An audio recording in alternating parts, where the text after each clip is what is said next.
Hey, salut, Mohamed Sissoko. Parfois, tu entends des gens dire, je veux commencer un business, j'ai pas d'argent. Donc, c'est ce qui fait que je ne commence pas. Je pense que c'est une mauvaise approche. C'est une mauvaise approche parce que ceux qui pensent comme ça sont des gens qui ne savent pas exactement le capital, c'est quoi. Pour eux, le capital, quand on parle de capital en business, ils pensent forcément à l'argent. J'ai répertorié ici 5, 6, 7 genres de capital qui peut t'aider à faire un business.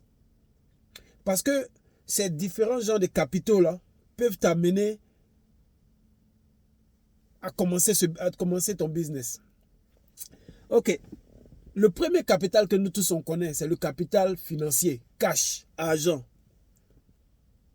C'est là-bas tout le monde reste. C'est-à-dire que c'est ce que tout le monde regarde lorsqu'il veut commencer, il veut faire un business et qu'il a des difficultés, c'est l'argent qu'il regarde. Ah, j'ai pas assez d'argent pour commencer.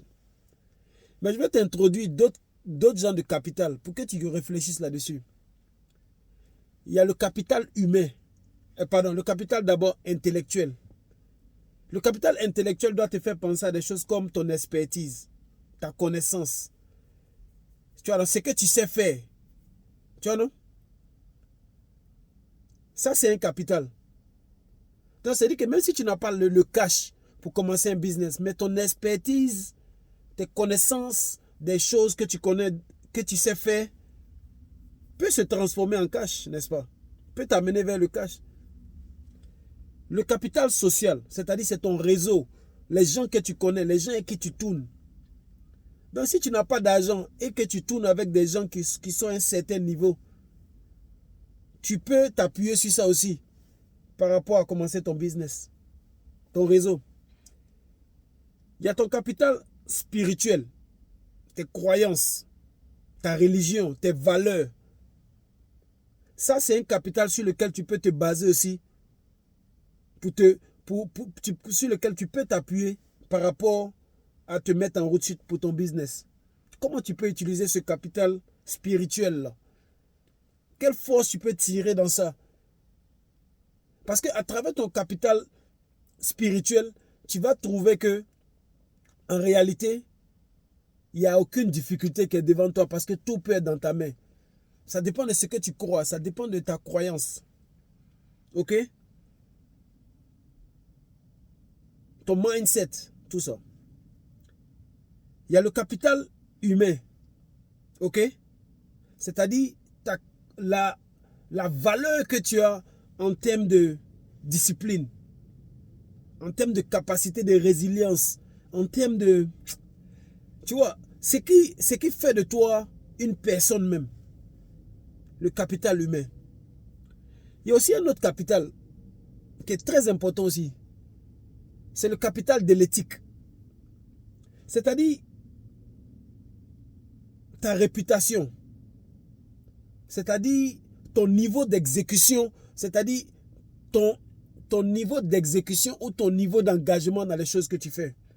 Et ce capital-là, tu peux t'appuyer sur ça pour t'aider à aller vers ce que tu fais. Dans ce capital, je vais te donner un exemple que je ne vais jamais oublier. Il y a 3 ans, 4 ans, je voyageais pour aller à Abidjan. En transit à Casablanca. Ceux qui ont l'habitude de passer par le Maroc pour aller à des choses, vous allez voir que quand vous êtes en transit, vous êtes dans une grande salle où les gens viennent charger leur téléphone, il y a des points de charge, les gens sont assis. Et il y avait une femme qui était à côté de moi, c'est une femme métisse. Et il y a une femme aussi qui est venue, qui voulait charger son téléphone. Je crois que c'était une femme sénégalaise, c'était une vieille. Et elle n'arrivait pas à charger son téléphone. Donc moi, je suis venu à mon chargeur, j'ai essayé de l'aider. Et puis elle a chargé un peu, puis il y a eu une petite conversation parce qu'elle devait partir, on a commencé à rire. Quand je suis venu m'asseoir, la femme métisse qui était à côté de moi, une conversation s'est engagée. On bavardait. Et c'est-à-dire que conversation a amené conversation. Donc on bavardait, je lui ai dit ce qui je suis, ce que je fais. Je partais à Abidjan parce que moi, je paye mes marchandises depuis la Côte d'Ivoire pour venir vendre ça au Royaume-Uni ici. Ok? Donc je lui ai expliqué ça. Et puis il m'a dit, quoi? Tu quittes en Europe pour aller payer des trucs en Afrique, deuxième même venir vendre. Il dit, oui, c'est ce que je fais. Donc on a commencé à parler. Et en parlant, une conversation mène une conversation. Pour conclure, Elle partait en Côte d'Ivoire parce qu'elle avait un problème de gestion de son immobilier. Il y a quelqu'un qui gérait son immobilier, pas de la façon qu'elle voulait. Donc elle partait pour voir est-ce qu'elle pouvait récupérer, pour voir quelle solution elle allait chez eux. Donc dans la causerie, je lui ai parlé de quelqu'un qui s'occupe de moi, mes trucs immobiliers, qui construit ma maison, qui a construit la maison de quelqu'un d'autre, quelqu'un qui est, voilà, c'est mon beau. Donc je lui ai parlé, et puis elle m'a dit, si tu peux me mettre en contact lui pour m'aider.